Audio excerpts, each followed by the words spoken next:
Hi guys, Liberty Bunker.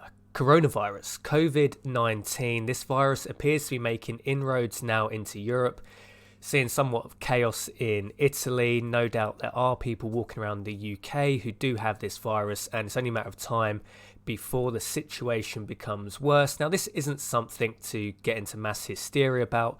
Most people that contract this virus won't die from it. It will just be like getting the flu. Your immune system will respond to it, and then you'll be fine. Only a small percentage of people will die, so it's not something to be panicking about. However, it's prudent to take some steps in your life just to hedge your bets, just to protect yourself if the worst should happen. So I'm just going to run through some of the things I would be looking out for to prepare for this virus. First one is going to be food. Obviously, as we've seen in China, one of the problems you have is people having to isolate themselves, either voluntary or by force if necessary, which is something the Chinese government are doing. It makes sense to have a stock of food in your house, dried food. Prepare with things you like. If you don't like rice, don't stock up on a huge 20-kilogram bag of rice. If you prefer pasta, do that.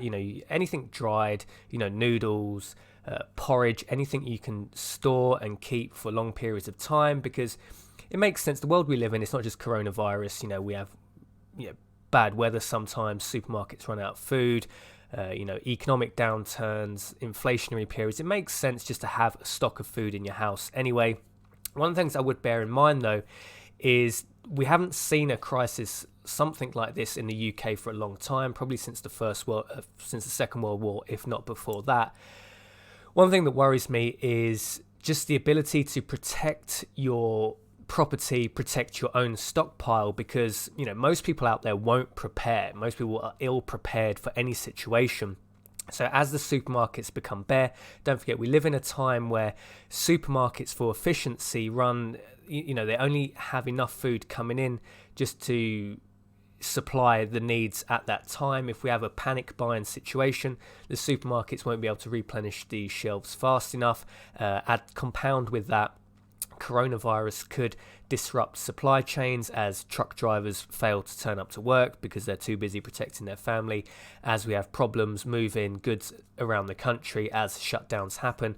Supermarkets probably won't be able to restock their shelves at the rate necessary to keep everybody fed, so that then leads to people without food.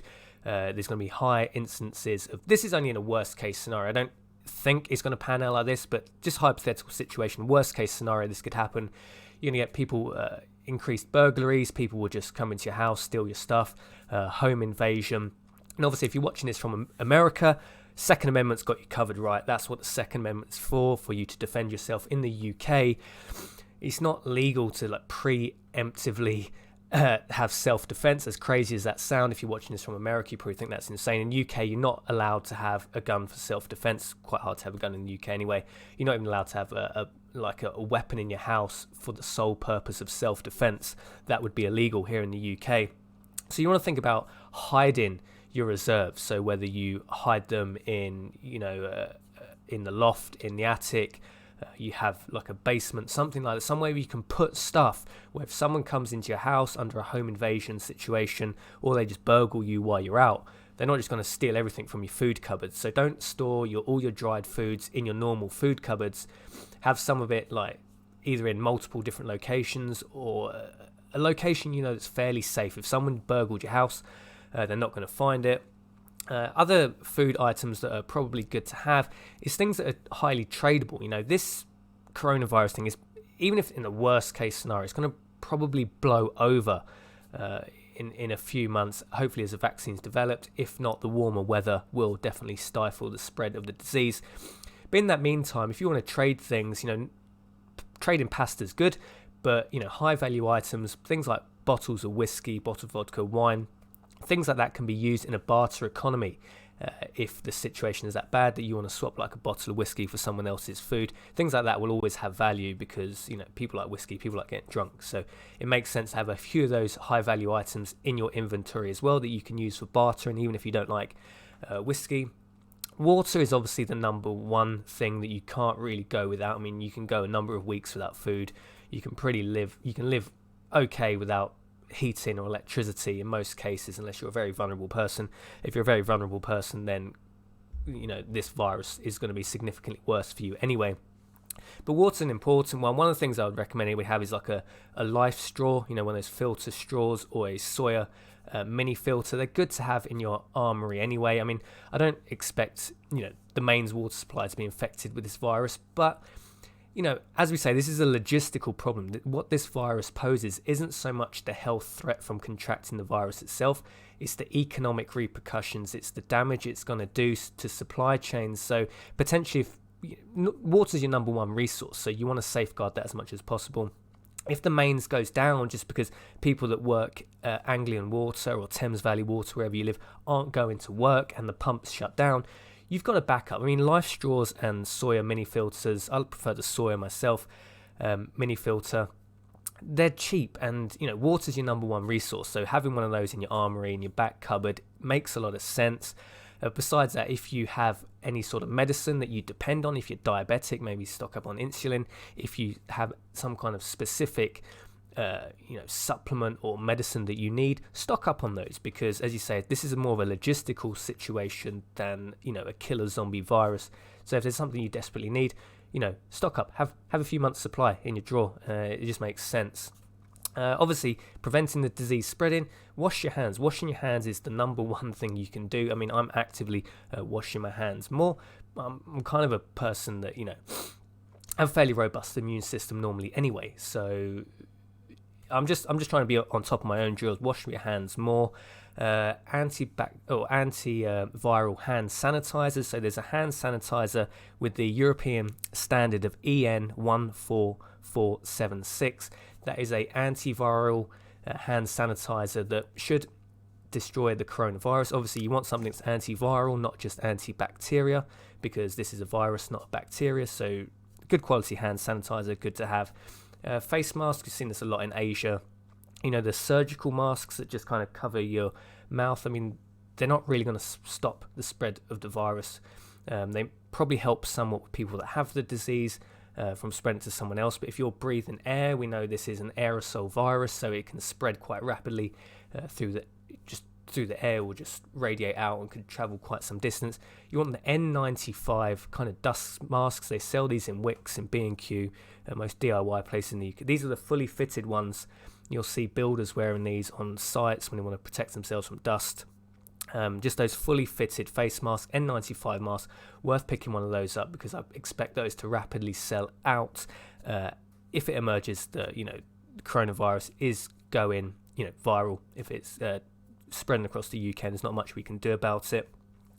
On top of that, if you have like a vulnerable person in your house, maybe like an elderly person, maybe like a baby, maybe what you want to consider is isolating the person that leaves the house and is going out to get food, get supplies and come back. Maybe you want to isolate that person that leaves the house from all the other like vulnerable people in the house. So if you've got like a father, a mother and a baby, maybe keep the mother and baby in the majority of the house, and the husband who's going out getting supplies each day, maybe he just isolates himself in a room where he can close all the doors. So if he is out, and not being sexist, but let's just assume it's the male, if he's going out getting supplies, coming back, he's not then cross-contaminating with a newborn baby, which is going to be highly susceptible. He's going to be in a vulnerable category for getting the disease. So you run your own drills. If you've got an elderly person in your house, young baby, maybe the person that's going out getting supplies,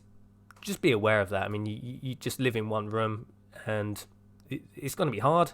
This is the worst case scenario, and we're just talking tight drills if you want to hedge your bets to the maximum amount. Now, if the virus got very bad, you can expect something like rationing to be put in place.